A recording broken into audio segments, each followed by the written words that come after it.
Welcome to the GrayHawk DJC podcast. In today's podcast, we talk with Wade Shibata. Wade is a professional barber and the owner of Village Barbershop II in Euless, Texas. We hope you enjoy the podcast. Hey Wade, how you doing? I'm doing well. How about you, bud? Pretty good. Thanks for doing this, man. It's been a long time coming. It's all right. So for those of you that are watching, we're with Wade Shibata. He is a professional barber and the owner of the Village Barbershop in Euless, Texas. Correct. And the cool thing is, how long you been a barber for, Wade? This is my 18th year. All right. And after 18 years, you're finally an owner Correct. of your first business, right? So Correct. You're an entrepreneur now. Correct. When did you take over the barbershop? I took over May 1st. Okay. Well, congratulations. Thank you. You've been my barber for about 5 years now, right? Well, longer. Just about. Right. Just about. And But that's not the first time we met, though. That's not the first time we met. Right. Right. So we met like 25, 30 years ago. Right. At a concert down in Austin at The Lizard Lounge. The Lizard Lounge. Who was playing? Information Society. There you go. And I didn't even know you were there, but you somehow remember me. I do remember somebody with your haircut. Uh-huh. Because I was thinking, man, that's tight. I have had this haircut forever, man. And it is very difficult to find someone that can cut this hair. Right. Spiky Asian hair. So. Because I'm Asian, you're Asian. Yeah, that's awesome. I know your hair. But I think it is incredible that you're finally an entrepreneur. Welcome to the business world. Thank you. And I'm excited for this, telling your story. So let's go way back. Okay. Where you from, how you came up, and all that stuff. Okay, my dad was in the Army. Okay.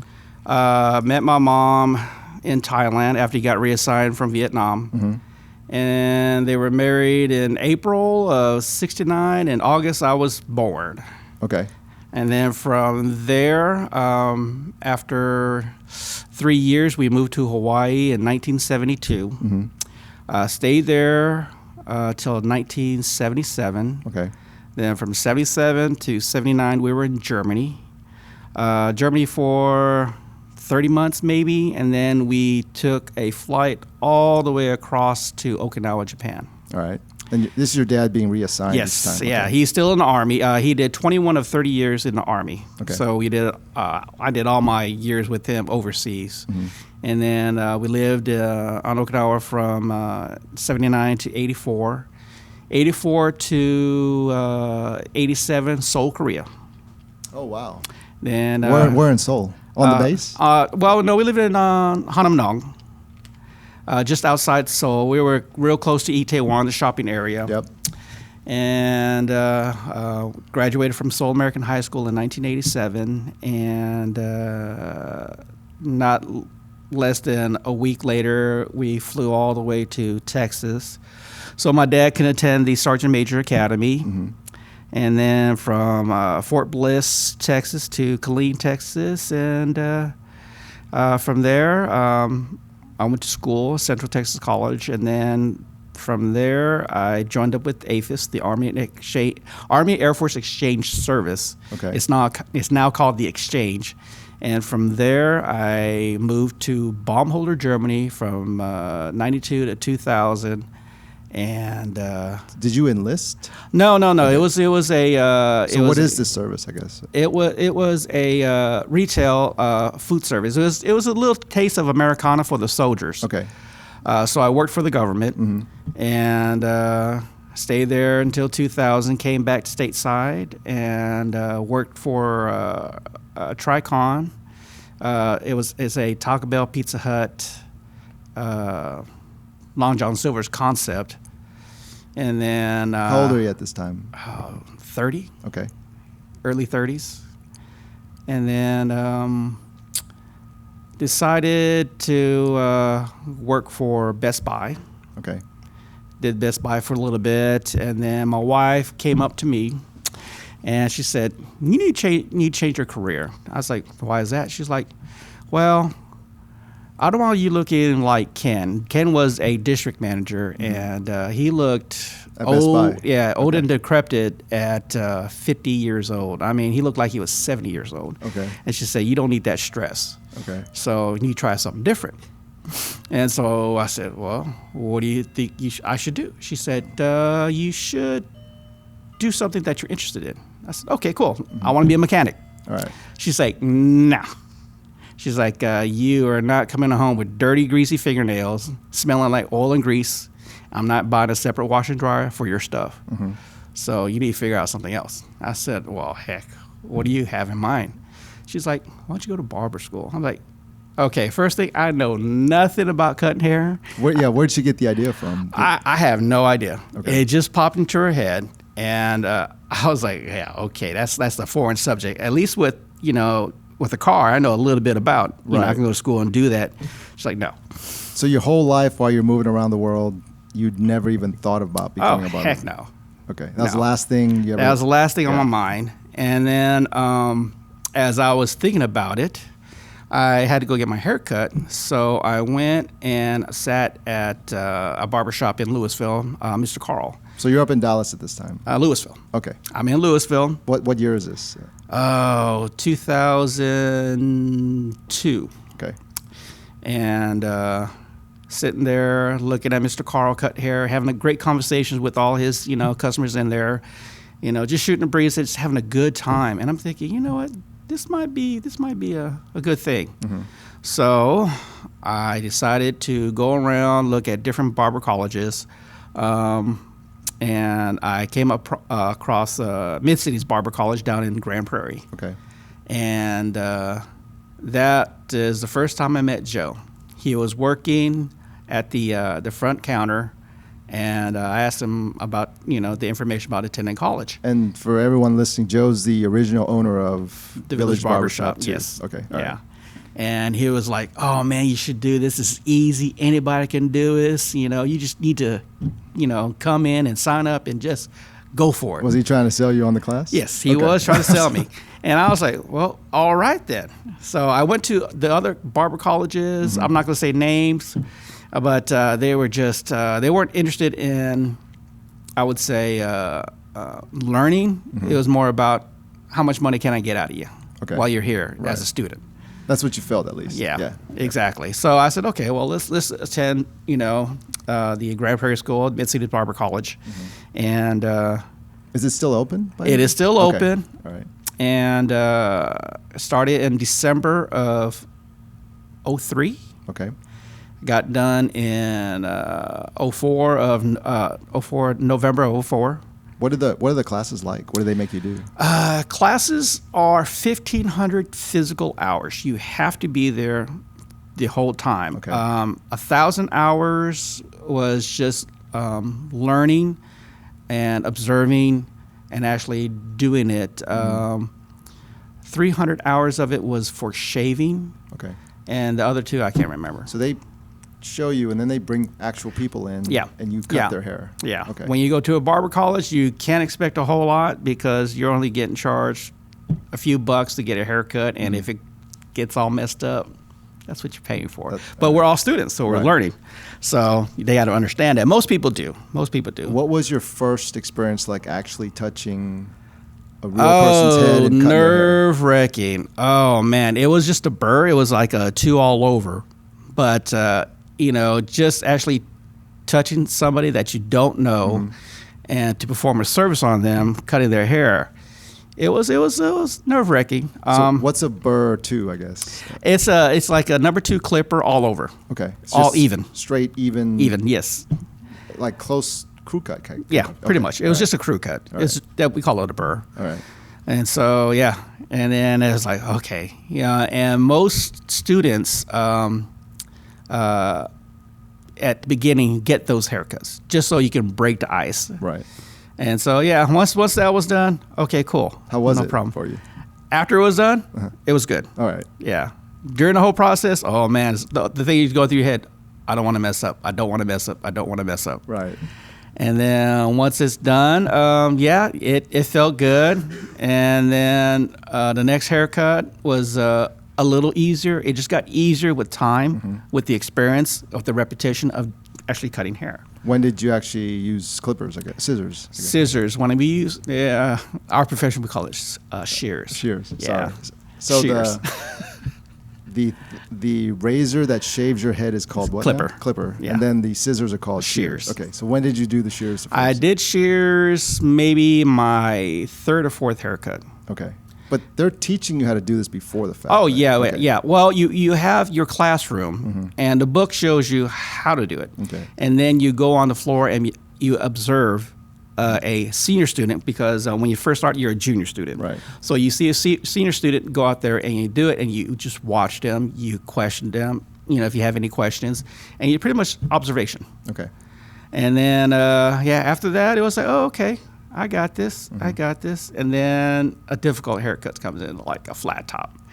It's like, oh, okay, how do we do that? Where do we begin? And then you try to remember your teachings. And sometimes it just goes out the window. It's like, oh, man, what I just learned? Okay, where do I start? And then you start to do it, and then you realize that it sort of looks like a Gumby. Okay. It's not so flat. It's like in a slant. So you're looking like, oh, how do I fix that? So that's when you call in the instructor. They'll come out there, teacher, instructor, go out there, and they'll help you get even again. Right. So, but yeah, it was it was fun. Long process. Shaving part was another difficult procedure concerning sharp implements, because the last thing you want to do is cut somebody. Right. And yeah. So those volunteers are pretty brave then. Yeah. Okay. Well, the first time I actually shaved somebody was actually a buddy of mine that used to work here. I dropped a razor on his throat. Oh, man. That's how nervous I was. And the first thing I said was, oops. Okay.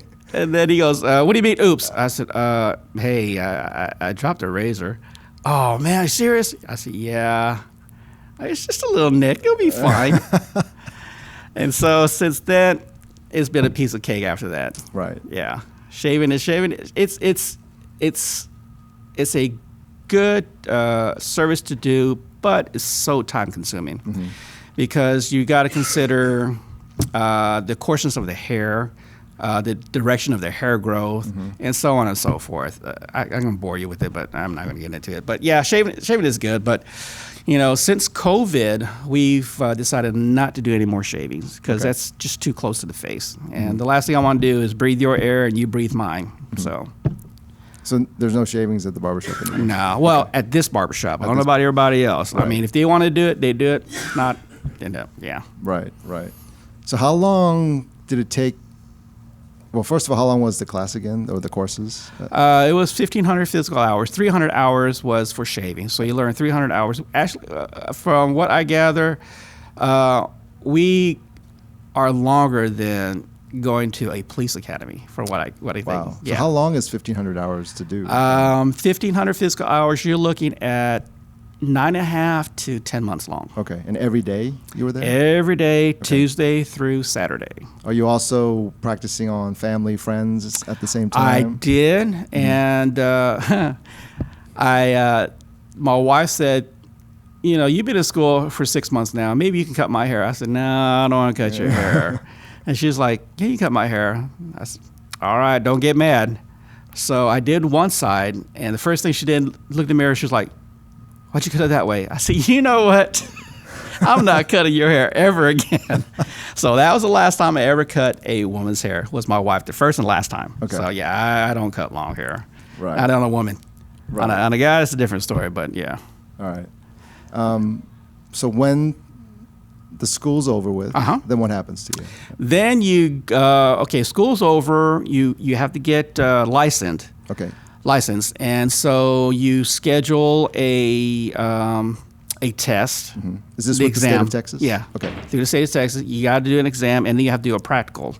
What's the difference? Or? The exam is a written exam. Okay. Usually it's a multiple.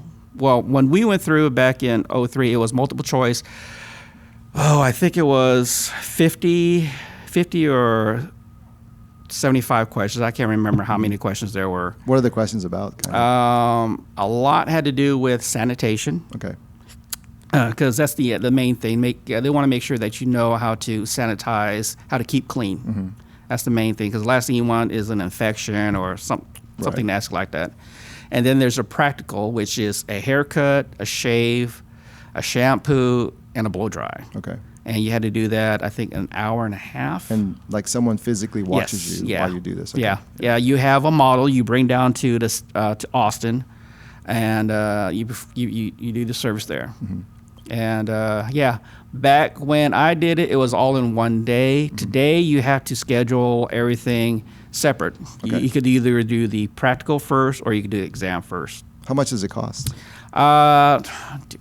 Question. I don't remember. But there was a fee, right? There was a fee. Okay. Yeah, 20 years ago. Yeah. How much was the school, I guess? Okay, when we went through, I was $8,000. Oh wow. Yeah. Okay. How'd you get the money for that? Mother-in-law. Okay. She decided that she was going to help us out. Mm-hmm. She said, "Don't get a student loan because you'll be paying that forever." So I did do a student loan, and she pretty much sponsored me to go through it. I'm grateful for her. Is that a normal price, or is that? Back then, yeah. Okay. Yeah. It's probably more now, I guess. It's about $14,000 to $15,000 now. Oh wow. Yeah, it's gone up, and classes are now a year. So to get the license, though, do you have to go to like some accredited school? Yes, you do. You can't just be any old school, right? No. Okay. No. So There's barber colleges, cosmetology schools, even some high schools have a trade center that you can learn that. The only thing they don't have is classes for barbering. They just have cosmetology classes. So you go through the school, you take the tests. If you pass, then you get a state license. Yes. And that allows you to become a professional barber. Correct. And cut like strangers' hair for money. Yes. Basically. Okay. Pretty much. Is that something you renew every year? Every 2 years. Okay. And what is the renewal process like? All you do is just set in your fee. That's it. Okay. Yeah, there's no continuing education. They don't make you retest or anything? Okay. All right. So it's just the fee that they... Pretty much. Okay. All right. So you're out of school. I'm assuming you passed the test, or did you have to take it more than once? No. The night before, I stayed up a little bit. I decided, you know what, I'm going to open up the book and see what if it's going to help me out. If just go through it, just some highlighted pages. Mm-hmm. I opened the book up. I said, this is dumb. So if I don't know it now, I'm not going to know it when I get there. Right. So I just closed the book up and just went to sleep. Okay. So woke up, went down there with my buddy. He was my model. Did the practical, did the exam, passed with flying colors. So yeah. What kind of haircut did you give him for the test? Just a regular haircut, just a men's taper haircut, real simple, nothing too crazy, no flat top, no fades, no nothing like that. It was just a simple haircut. And the shave process, back then you were allowed to keep a goatee, thank goodness. So all I had to do was just shave the side of his face, around the mouth and the nose and all that. We just left. And so, yeah, just the sides and underneath his neck, and that was it. Okay. But I didn't drop the razor this time. So, yeah. He was grateful for that one. Right. So, yeah. Then after that, you go home, you wait for the results. They send it through email or letter. And, yeah. So you get your license, obviously. What was your next move after that? Finding a job. Okay. Finding a job. At this time, I couldn't find anything at first. So I was still managing a Manchu Walk. It's the Canadian version of Panda at the airport. Okay. And finally, I had to go work at Great Clips. Okay. It was, bit the bullet and did it. Right? Pretty much. Okay. It wasn't my first choice. I was trying to find a barbershop, but most of the time they want somebody that's seasoned. Okay. And so I went to go work at Great Clips and, started cutting hair there, and it wasn't bad. This is a part-time gig for you? It was a part-time gig just to get my feet wet because I wasn't committed yet because I wasn't sure. And like I said, I really want to get a barbershop. Great Clips is like, okay, this is a stepping stone. So it was there. Did it? And was it not a good experience for you? Or? Well, for Great Clips, they wanted you to, gosh, how do you put this? Work quick.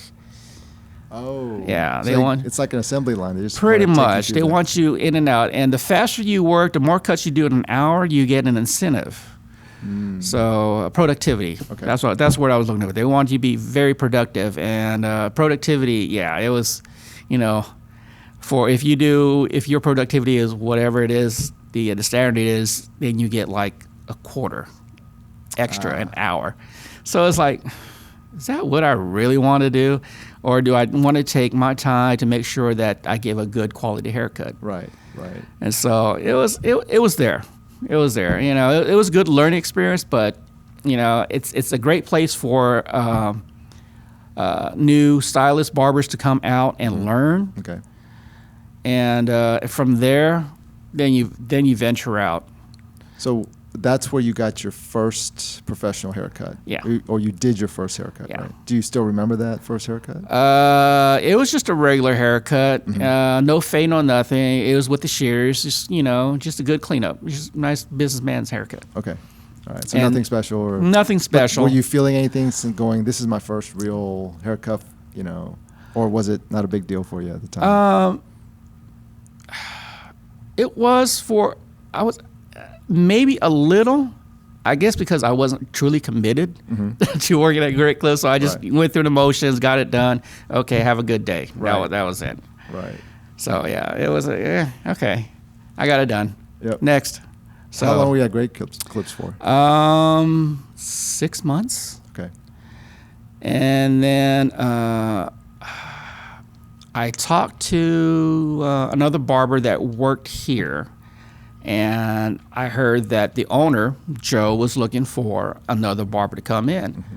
I said, okay, well, put my name in the hat and, see if he'll, we'll sit down and interview with What year him. was this? Oh, it was... Because it feels like you've known Joe forever. It was 04? Okay. It was the latter part of 04. No, 05. I'm sorry. It was 05. And it was the latter part of 05. And he sat down and said, okay, well, come on a temporary basis. He goes, what days can you work? I said, if you need me, I can work Fridays and Saturdays because I have to work at the airport, the rest of the week. He was like, oh, that's fine. Did he remember you from the school? No. No? Okay. Nah, He was just thought you were somebody coming in for a he job. was just Okay. a random guy coming off the street. Yep. So, but yeah, and I came on a part-time basis, and my first haircut here happened to be a flat top. All right. Okay, well, I was petrified because I remember the first one I did at school. I'm like, oh my God, this guy's going to end up with a Gumby. And so I did it, and I was sweating bullets. It took me almost an hour to do. What did the customer say? He said, at first, Joe let him know that I was new and that, I might not be good at doing a flat top. The guy didn't care. He said, you know what? No, I'll give you a shot. Okay. And he was my customer. After that haircut, he was my customer for at least 5 years. All right. Yeah. So every other Saturday, he was there getting a haircut, flat top, first thing in the morning.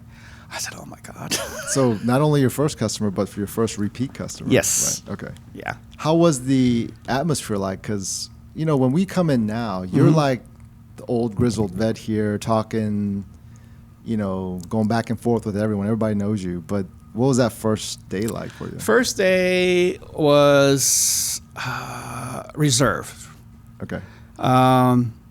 Didn't know anybody, just looking, observing, listening to the conversations, and just observing everyone, their mannerism, what they talk about, stuff like that. It was just okay, 'cause, this is a foreign territory, Right.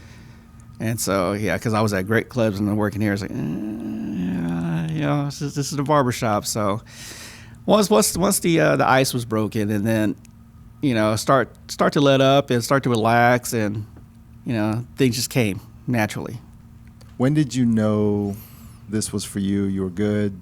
you had all the confidence this was going to be the thing that you did? Having repetitive customers. How long did that take besides the first guy? Didn't take long because after a couple 3 months, Joe came to me Friday or a Saturday and said, "Hey, I need you full time." I said, "Well, all right then." So I put my 2 weeks in at the restaurant, came here full time. So it's like maybe 2-3 months. Oh, wow. Yeah. And you did that gladly, right? Yeah. You didn't want to be Because at the airport, that's what I wanted to do. Right. You know, working at a restaurant, been there, done that. Working at Great Clips, I can care less about that. And did retail, and it's like, no. Like my wife said, I don't want to be like looking like I'm 70 years old and only be, 50 years old. So yeah. But you're still not thinking about owning your own barbershop at this time? No, that didn't come to play until Joe was getting towards the age of retirement. Okay, but that's not till like last year, right? That was, he's 70, he'll be 73, so about 7 years ago. Oh, y'all started talking about this already? Yeah, we already started talking about it, and he said he's going to keep on working. His wife had health issues, so he was keeping on working. So medical bills are so expensive, so he had to keep the money coming in. So that's why he prolonged for so long. So, but up until then, did you ever think about, hey, I'm going to have my own barbershop one day? No, because it was great just being an employee. Right. No headaches, no, oh man, the AC went down. Oh, I got to call somebody up. I got to, dish out the money for them to repair it, or, any kind of mechanical or electrical issue that we have in the shop. Plumbing. Oh man, beginning of the year, we had a plumbing issue, and that was like almost $2,000. Right. Yeah. I remember that. Yeah. So when Joe first approached you, how'd you feel about it? Were you receptive to it, or you were like, well, I'm not sure yet? I was like, yeah, sure. That's something I was looking into, but, I was thinking maybe, the latter part of my career, later down the line, not so much, oh, wow, okay, so you really want to do this. Right. So, yeah. So you said it took 7 years. When did it become actually serious? Like, you're going to take over the shop? When the lease was coming up. Okay. And Joe said, hey, are you still interested in doing this? I said, yeah. So. Can you tell us, like, the money that was raised and how you raised it? Another crazy thing is, with money, you save money, and then something always happens. Right. It's like, oh, we need to pay for this. Medical bills, whatever it may be. It's always like, man, you can't get ahead. You take one step forward, you take 2 steps back. It's like, oh, gosh. So another mother-in-law, she said, hey, I know this is what you want to do. I'll help you with that. Okay. So she helped me with it. Okay. Does she give you a loan, or is it? And so you have to pay back. And everything? For sure. Yeah. As soon as I get to that point where I start making money, then boom, the money goes right back to her. So how long has it been since you've took over so far? As in what? Became the owner officially. Oh, May 1st. May 1st. May 1st is when I took over. I signed all the paperwork. The only thing that took a long time was getting the state to recognize that. Okay. Submitting the paperwork, and I talked to my son-in-law, and he said, because at first I wanted to, get my own name, my own EIN, wanted to change the name of it, this and that. And then my son-in-law was like, why don't you just take over? It's a lot easier process than trying to file new on everything. Plus, you already got, the shop's been here for 20 years. Yeah. So it's already established credibility. So why not stay? I said, okay, cool. So I asked Joe, I said, what if I just take over? He's like, well, I never thought about that.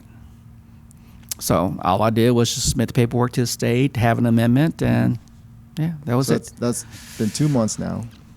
And it took almost a month and a half to get the paperwork back because of all the corrections that I had to do. They want everything specific. Right. So, but once it got done, then Okay. So how's the last 2 months been? What have you been doing? Is anything different? The only thing that's different is now I have the administrative duties. Okay. Whereas before, I just come in, do my job and whatever to help out, and then go home. Mm-hmm.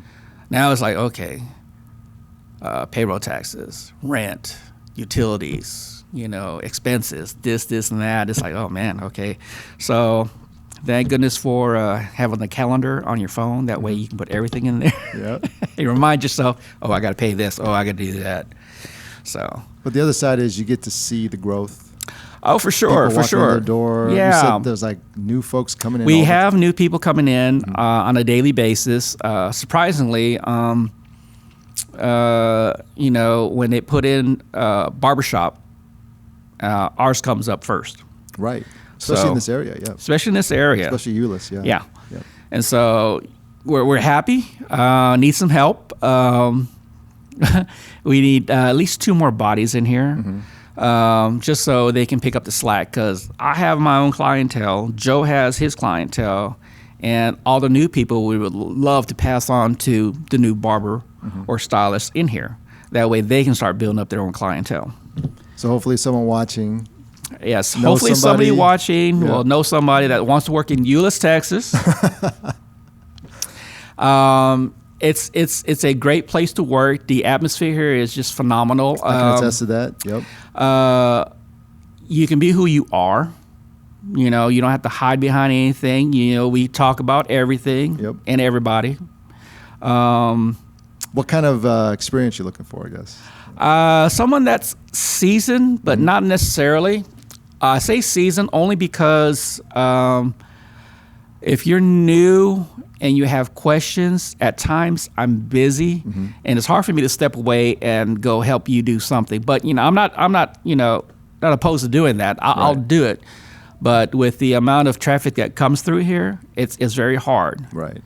So, but hey, I'll accept anybody right now just to get the help in here. Is there a personality type you're looking for? Or? If you could dish it out, you got to accept it. Right. Yeah, it's not a one-way street. You don't have a thick skin, right? You have to have really thick skin. Yeah. Yes, for sure. Yeah. Oh, especially when it comes to talking about football. Well, I mean, that's the part that's so attractive here, right? You just come in and people just talking, the spit's flying. Oh yeah. And I mean, even though it gets heated, it's all fun and it's a real It's a real barbershop. Oh yeah. Politics. We try not to talk politics, but it's there. Whew. We got we got the Republicans, we got the Democrats, you got your liberals, your conservatives. Yeah. I mean, at the end of the day, we all know it's just a place where you could talk, right, and be friends still. Yeah. Not hate one another. Right. Yeah. So if someone wants to be a barber, based on all your experience, what do you tell them to do? Like what qualities they need to have? What do they need to look out for? All that stuff. Don't be shy. Right. You have to come out of your shell. You got to be able to interact with everyone. The qualities, just a good person,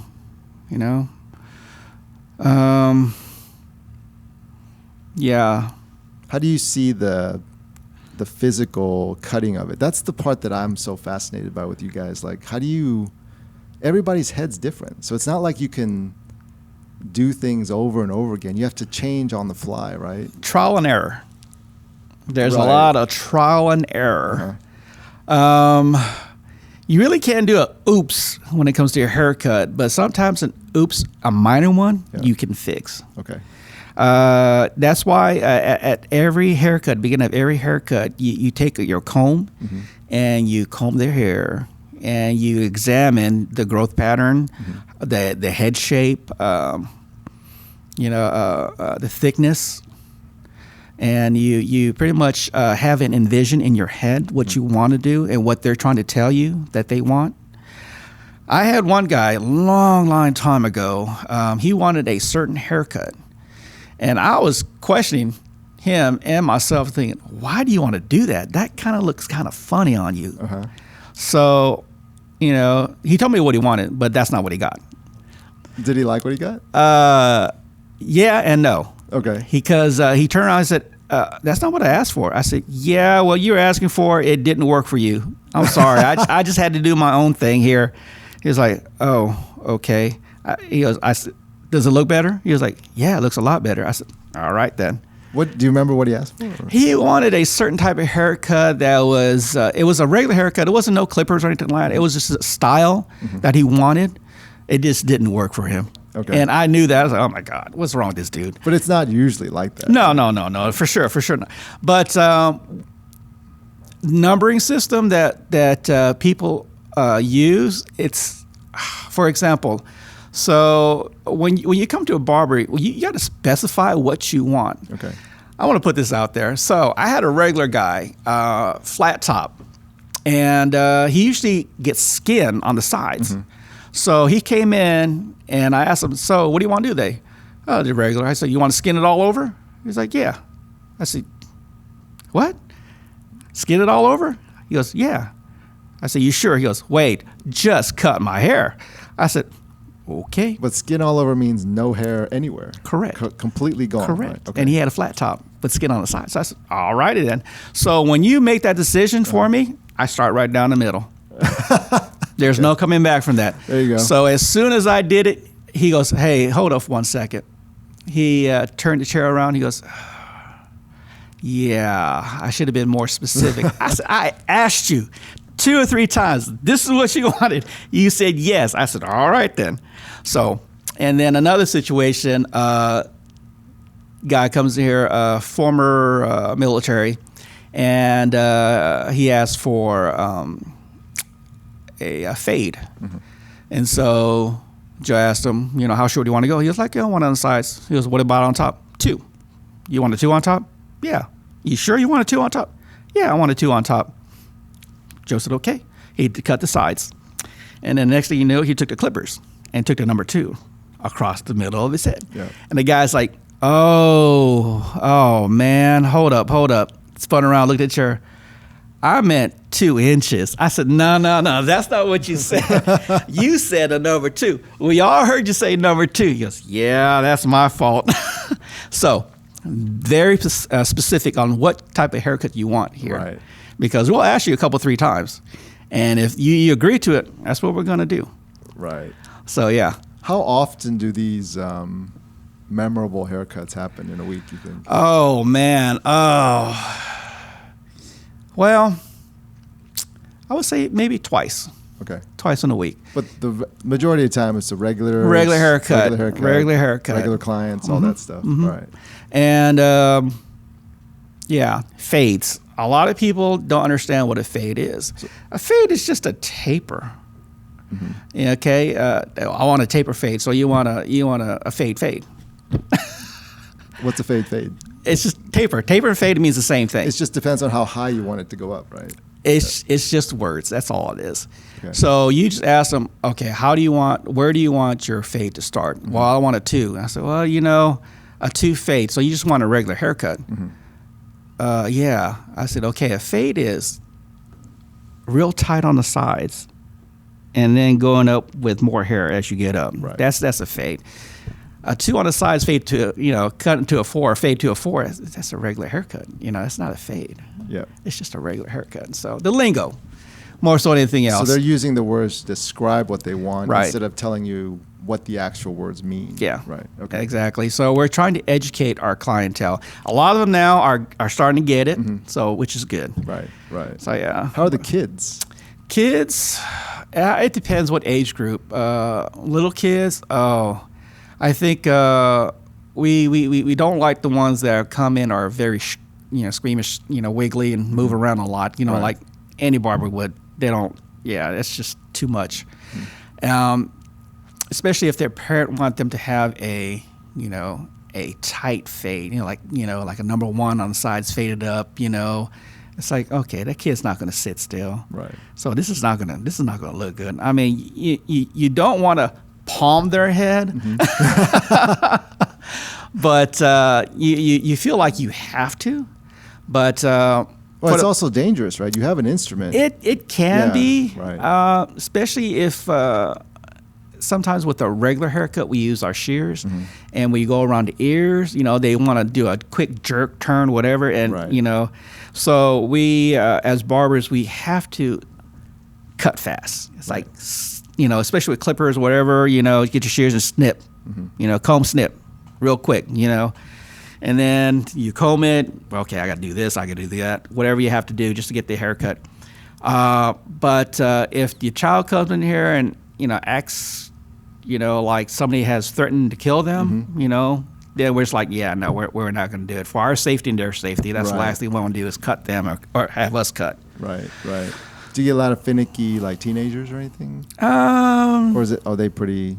I'm sure that most of them are pretty normal, but teenagers are pretty cool. I just like the ones that have no idea what they want, and then when they get it done and they look at their parent, it's like, okay, that's not what I wanted, mom and dad. It's like, okay, well, say something. This is your hair. You tell us what you want. Right. But some of us live by the golden rule. He who has the gold rules. Right. So whoever's paying for the haircut, we got to listen to that person. Right. Tell us, what's your normal day like? So when you wake up and when you close the shop? Normal day when I get to the shop. What time are you here usually? Traffic dictates. With school being out, I'm usually here 8:30. Okay. With school? Northwest High School, that area over there by Texas Motor Speedway. There's speed zone. Then of course, coming in from that area, get into Roanoke and South Lake and all that. It gets backed up pretty good. Right. So get here, make sure we have towels, sweep up, clean up, whatever, touch up whatever we need to get done that we didn't do the night before when we left, and then open and come on in. We'll take care of you. Constant throughout the whole day, right? Yes. It's been, at times we'll have anywhere from 3 to 5 people waiting for us. Okay.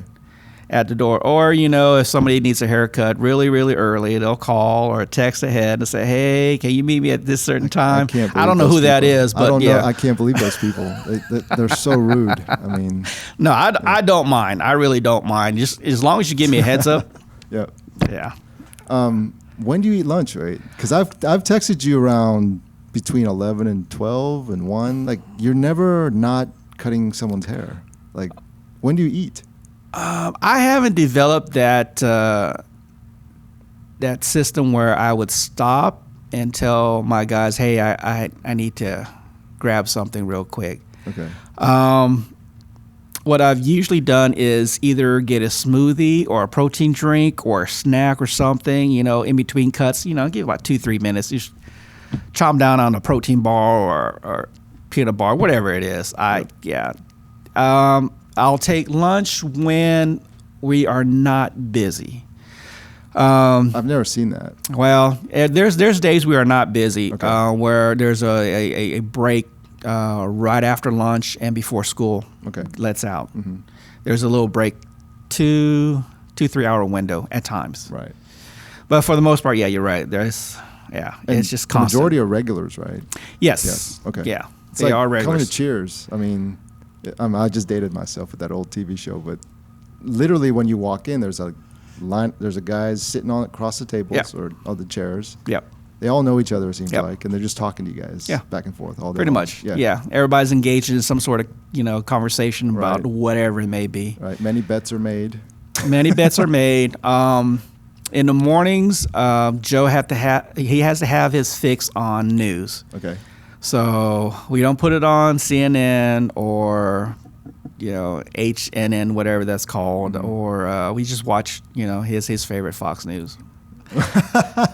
And so I like to get his blood boiling, especially when they talk about Trump, Biden, whatever it may be. You just see the redness gets brighter and brighter with Joe. I was like, okay, he has his fix. So I changed the channel and put on it, whatever. But yeah, and then a lot of the guys will pick up on that, so they'll engage in conversation. It doesn't get vulgar, but it does get heated at times.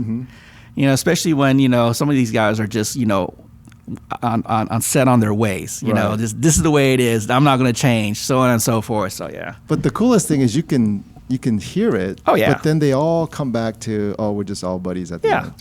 for sure. And that's not what you see a lot of nowadays. No, in America, right? You know, it's just my way or no way. Right. But Yeah. it's really cool that people voice their opinions yeah. here, go back and forth, you know, like you said, especially during football season. Oh, yeah, right? for sure. Politics, but they all seem to kind of, They all come back. all right, let's just chill. We're all friends now again. Yep. That's the best part, I think. Yep. So, well, you know, Wade, this has been, what do you see yourself happening to the place now that you've taken over? Do you have any thoughts, any ideas? Well, eventually this will get a facelift. Okay. It's dated. Mm-hmm. First, you know, I got to come with the capital first, right. and then, you know, I got to pay back my my in-laws. But yeah, come up with a little bit of capital, change the look of it. My son-in-law, he is like, you know, even my wife and my daughter, like, y'all got to modernize it. You know, right. this is way too old school. But I said, I like the old school. Yeah. But no, you gotta change it. We'll see. We'll see what happens. Right. We'll see what happens. You know, yeah, they have a lot of input. I gotta go home and listen to it. But yeah, they have a lot of input on what this should look like. You know, my son-in-law said, hey, you know, I want this the best looking barbershop in the Metroplex. I said, well, cool. What do you want to do? Well, let's do this. I said, I don't know, man. That's a lot. You know, sometimes it's like an old skillet. If you season it right, yeah, still can look old, but it does the job. Oh yeah, for sure. Right. For sure. Well, Wade, this was a great story, man. I loved it. Thank you again. And I think we're going to end here, but I wish you all the best success in the world, man. This is awesome. So Appreciate it. All right. Thanks a lot. All right, David.